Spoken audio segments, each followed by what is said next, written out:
Hello बच्चों, let's read the question. कह रहा है match column first with column second and choose the correct answer from the code given below. Okay बच्चों, column first को column second के साथ match करना है और बच्चों फिर हमें ये बच्चों राइट आंसर टिक कर लेना है बच्चों। तो कॉलम फर्स्ट में बच्चों शेप या हाइब्रिडाइजेशन हमें दे रखे हैं, कॉलम सेकंड में मॉलिक्यूल्स और आयंस है। ओके, तो चलिए करते हैं। शेप या हाइब्रिडाइजेशन बच्चों हम स्टेरिक नंबर से पता लगा सकते हैं। शेप पता लगेगी हाइब्रिडाइजेशन पता लगेगी स्टेरिक नंबर से। स्टेरिक नंबर हम निकालते हैं अराउंड द सेंट्रल एटम, जो कि होता है number of sigma bond pair plus number of lone pair around central atom. Central atom कौन होगा? जैसे दो ऑक्सीजन है एक सल्फर है, तो मेनली एक वाला क्या होता है हमारा सेंट्रल एटम होता है।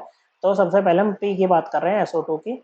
सल्फर है, वैलेंशियल कन्फिग्रेशन है 3s2 3p4, वैलेंशियल में 6 इलेक्ट्रॉन्स है और ऑक्सीजन होता है बच्चों 2s2 2p4। 6 इलेक्ट्रॉन है वैलेंशियल में, इसको दो और चाहिए ऑक्टेट पूरा करने के लिए, मतलब ये डबल बॉन्ड बनाएगा, डाई वैलेंट है बच्चों, दो बॉन्ड ये बनाएगा बच्चों। ओके, तो सल्फर है, सल्फर के 6 इलेक्ट्रॉन्स हो गए, 6 में से इसने दो ऑक्सीजन के साथ शेयर कर लिया, मतलब टोटल 4। ओके बच्चों, तो देखो ये आपके जब मल्टीपल बॉन्ड्स हैं तो इसमें एक सिग्मा होता है, बाकी पाई होते हैं बच्चों, इस तरह से। ओके, तो सल्फर के अराउंड स्टेरिक नंबर कितना आएगा बच्चों? दो सिग्मा बॉन्ड पेयर है, एक लोन पेयर है बच्चों। स्टेरिक नंबर 3, जितना स्टेरिक नंबर आए उतने ही एटॉमिक ऑर्बिटल्स लो सीक्वेंस में लगा दो, हाइब्रिडाइजेशन आ जाएगी sp2।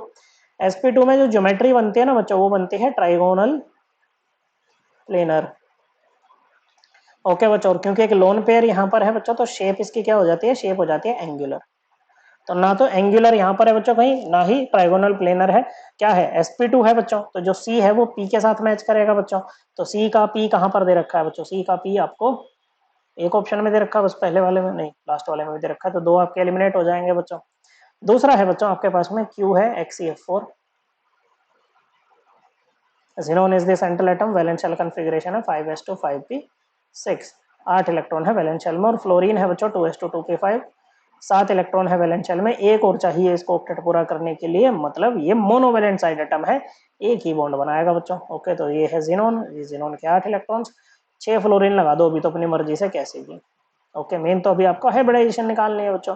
4 5 6। ओके बच्चों, तो स्टेरिक नंबर कितना आ रहा है बच्चों?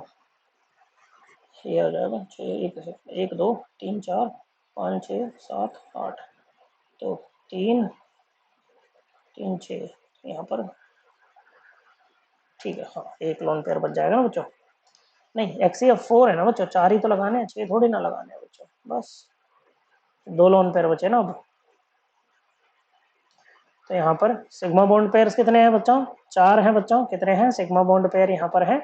4। ओके बच्चों, सिग्मा बॉन्ड पेयर है 4। ओके बच्चों, और उसके अलावा बच्चों ये लोन पेयर है 2। स्टेरिक नंबर 6, 6 पे हाइब्रिडाइजेशन होती है sp3d2, और इसमें ज्योमेट्री बनती है बच्चों आपकी ऑक्टाहेड्रल। ओके बच्चों, और शेप क्या होती है बच्चों? शेप इसमें होती है स्फीयर प्लेनर। ओके बच्चों, क्या होती है? Sphere planar. ना तो ऑक्टाहेड्रल कहीं पर है ना स्फीयर प्लेनर है, लेकिन sp3d2 है बच्चों। ओके बच्चों, तो d जो है वो q के साथ मैच कर जाएगा, तो d का q दे रखा है इसमें भी, फर्स्ट में भी और फोर्थ में भी। फिर आते हैं BeCl2 पे। ओके बच्चों, किस पे? BeCl2। बेरिलियम है, बेरिलियम की वैलेंशियल कॉन्फ़िगरेशन क्या होती है? 2s2 होती है बच्चों, 2 इलेक्ट्रॉन है इसके वैलेंशियल में। और क्लोरीन होता है 2s2 2p, नहीं 3s2 3p5। 7 इलेक्ट्रॉन वैलेंशियल में, एक और चाहिए इसको ऑक्टेट पूरा करने के लिए। तो बेरिलियम, इधर भी क्लोरीन चिपकाओ, इधर भी क्लोरीन चिपकाओ। हाइब्रिडाइजेशन क्या आएगी बच्चों? स्टेरिक नंबर से निकाल लो बच्चों। दो सिग्मा बॉन्ड के दो सिग्मा बॉन्ड पेयर है, कोई लोन पेयर नहीं है, स्टेरिक नंबर 2। हाइब्रिडाइजेशन sp, और इसमें ज्योमेट्री या शेप एक ही बात है बच्चों, लोन पेयर तो है नहीं बच्चों, लीनियर बनेगा।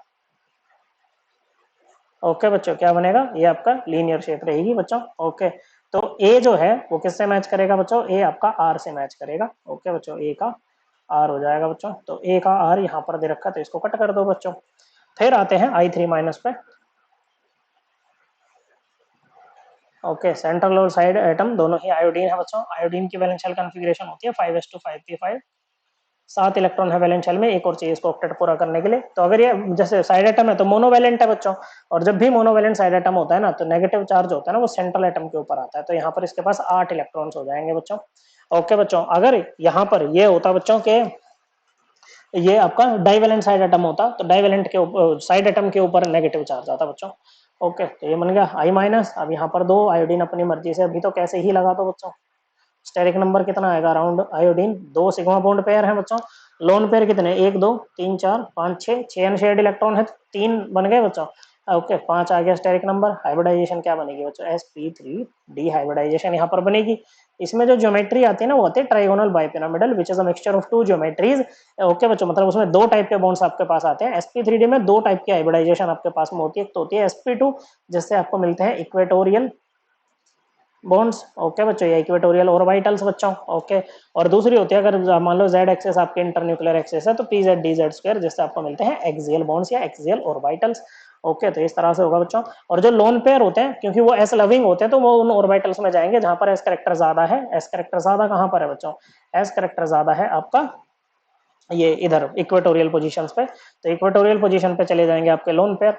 और मोर बेंट रूल ये कहता है बोन इलेक्ट्रोनेगेटिव एटम वहां पर जाएगा जहां पर एस करेक्टर या तो नहीं है या फिर क्या है बच्चों बहुत कम है, तो ये एक्सियल बॉन्ड पे जाएगा आपका आयोडीन। एक्सियल पोजीशन पे बन गया माइनस। ओके, तो हाइब्रिडाइजेशन क्या है, sp3d ज्योमेट्री टीबीपी, लेकिन 3 लोन पेयर है तो इसकी जो शेप बनेगी ना वो लीनियर बनेगी बच्चों। ओके, तो देखो यहाँ पर ये ना बच्चों I3 माइनस किससे मैच कर रहा है बच्चों, I3 माइनस को देखे तो ये लीनियर शेप में A से मैच कर जाएगा बच्चों, हाइब्रिडाइजेशन में B से मैच करेगा। लेकिन A के साथ तो इसको चिपका ही नहीं रखा बच्चों, मतलब दो तो किसी के भी नहीं दे रखे, तो हम इसको A के साथ नहीं रखेंगे, हम इसको केवल B के साथ रखेंगे बच्चों। ओके, बेस्ट आंसर इसके लिए यही होगा बच्चों। ओके, तो बी का क्या हो जाएगा बच्चों, बी जो है वो एस के साथ मैच करेगा। तो ए का आर, बी का एस, सी का पी, डी का Q, correct answer option 4। I hope आपको ये एकदम क्लियर हो गया होगा। थैंक यू बच्चों।